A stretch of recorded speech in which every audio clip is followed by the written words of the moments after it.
Dear ladies and gentlemen, first of all, congratulations to the organizers for this very timely and relevant conference. The digital transformation of our economy and our societies is fundamentally changing the way we work, interact and learn. Digital technology and other key enabling technologies go hand in hand. They are two sides of the same medal. Over the past years, 1/3 of GDP growth can be attributed to the production, investment and use of digital technologies. This is substantial. Digital is creating new opportunities and creating new jobs. Over the last decade, over 2 million new jobs for ICT professionals have been created in Europe. And these jobs are no longer in the ICT sector alone, but in classical industries such as automotive, banking or pharmaceuticals. 1 in 2 ICT experts work outside the ICT sector as the whole economy becomes digital. The manufacturing industry in Europe counts 2 million companies and 33 million employees. If these sectors make the best use of digital technology, it's good for innovation, for keeping jobs and creating new ones. Ladies and gentlemen, we now face a situation where half of all European companies have a hard time finding digital technology experts. This is a particular problem for small companies. At the same time, millions of Europeans still can't find a job. This is unacceptable. These skills gaps and mismatches must be addressed. Digitization also brings many unexpected new business and job opportunities. Who could have foreseen that tens of thousands of new jobs would be created in the app economy or in gaming? Digitization gives companies the opportunity to reshore some activities back to Europe. Take the case of Adidas, who has shifted most of its production to Asia. This year, due to modern manufacturing techniques, they are bringing production back to Europe. To further strengthen the competitiveness of our European industry, we have developed a comprehensive strategy that will be presented in April. The strategy rests on 5 pillars. Digital innovation hubs in every region to make sure that firms, especially SMEs, understand the opportunities offered by digital technologies.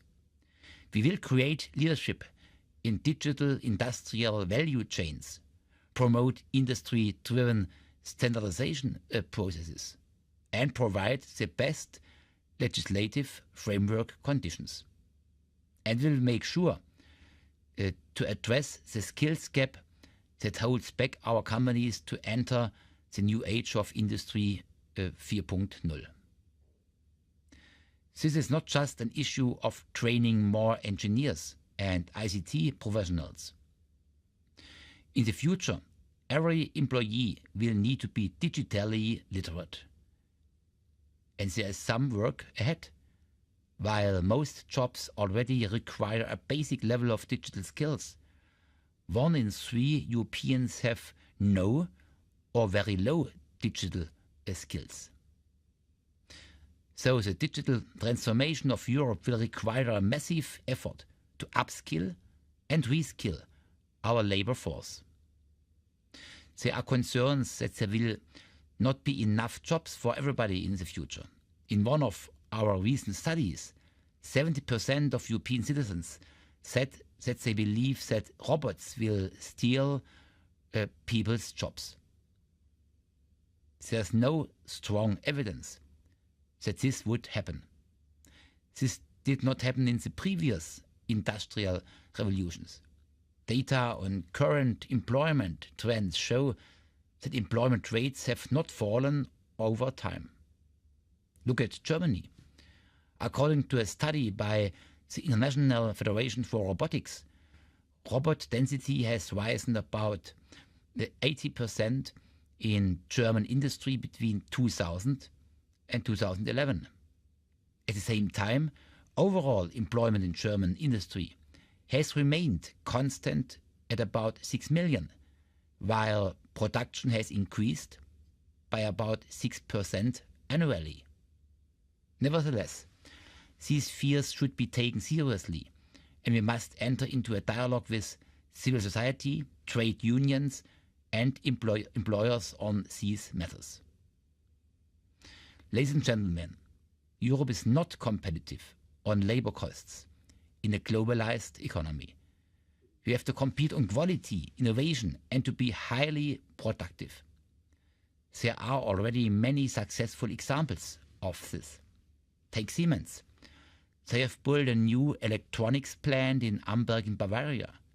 75% of the value added comes from machines and computers, with people responsible for the rest. The number of employees has hardly changed, but output has increased eightfold, and production quality is now at 99.99%.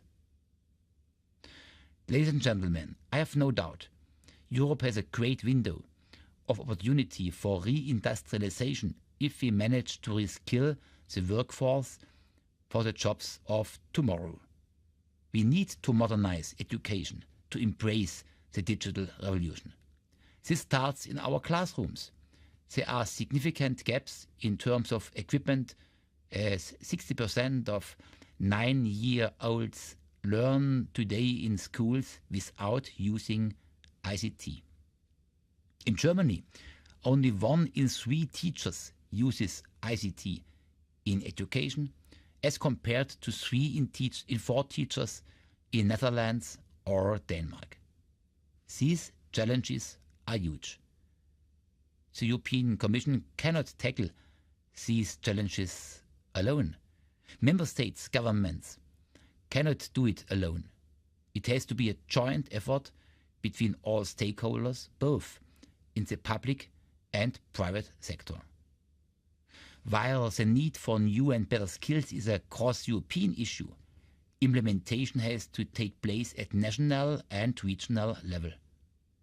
We need a truly digital union.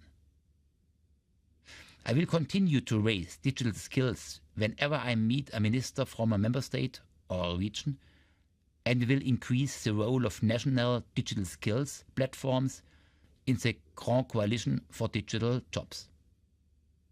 This may, as an element of the forthcoming new skills agenda, we will broaden the Grand Coalition, including traditional industries and social partners. Ladies and gentlemen, Europe's digital transformation has begun. Let's be realistic and not underestimate the challenges. But I'm convinced we can master them if all of us work together. It will not happen without commitment and hard work by all stakeholders, but it's possible. Thank you all and have a good conference.